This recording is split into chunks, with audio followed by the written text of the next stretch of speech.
Hey guys, welcome back to our video. So today I'm going to show you how to make iced coffee at home. So as you can see, I have the Green Mountain brew over ice classic black Keurig cup. Now I'm just going to fill my cup with ice.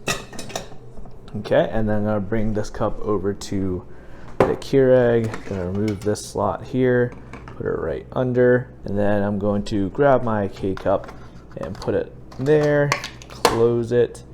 And I'm going to click on coffee, strong, and we're going to do the 8-ounce button.